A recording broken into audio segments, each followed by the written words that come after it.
Hello বন্ধুরা, আজ আমি দেখাবো কৃষক বন্ধু যারা পেতেন তাদের রিভ্যালিডেশন করতে হবে। ঠিক আছে, তো চলুন কীভাবে করবেন বা কোথায় করবেন ওটা আমরা সম্পূর্ণ জানিয়ে দেবো। ঠিক আছে, তো দেখুন প্রতিটা পঞ্চায়েতে একটা একটা ডেট আছে। ঠিক আছে, তো আমি দেখিয়ে দিচ্ছি এগুলো।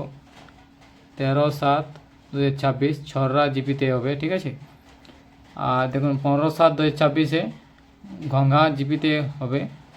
আর 20/7/2026 বাগড়া গ্রাম পঞ্চায়েতে হবে। ঠিক আছে, আর 22/7 ওটাও হচ্ছে আগয়া নররা জিপিতে হবে। আর 24/7 বেলমা, 28/7 পিঁড়রা, 30/7 গোলামারা অ্যান্ড 3/8 হুটুমুড়া। ঠিক আছে, যারা কৃষক বন্ধু পেত তাদেরকে এখানে যেতে হবে। ঠিক আছে, প্রতিটা পঞ্চায়েতে ডেট আছে, দেখুন ডেট দিয়ে দিয়েছে, তাদেরকে যেতে হবে এবং ডকুমেন্টস নিয়ে যেতে হবে। কী কী ডকুমেন্টস লাগবে ওটা আমি দেখিয়ে দিচ্ছি। ঠিক আছে, দেখুন আবেদনকারীর আধার কার্ডের ফটোকপি, স্বামী স্ত্রীর আধার কার্ডের ফটোকপি, আবেদনকারীর ভোটার কার্ড, স্বামী স্ত্রীর ভোটার কার্ড, জমির খতিয়ান, আবেদনকারী ব্যাংক পাসবুক, স্বামী স্ত্রী ব্যাংক ফটোকপি বা ক্যাম্পে যে ফর্ম দেওয়া হবে সেটা সঠিকভাবে পূরণ করে দিতে হবে। ঠিক আছে, এটা হয়ে গেল।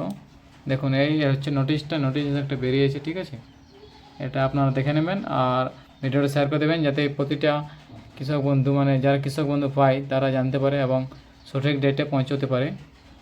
আর ভিডিওটা ভালো লাগলে একটা লাইক অ্যান্ড শেয়ার করে দেবেন। ঠিক আছে।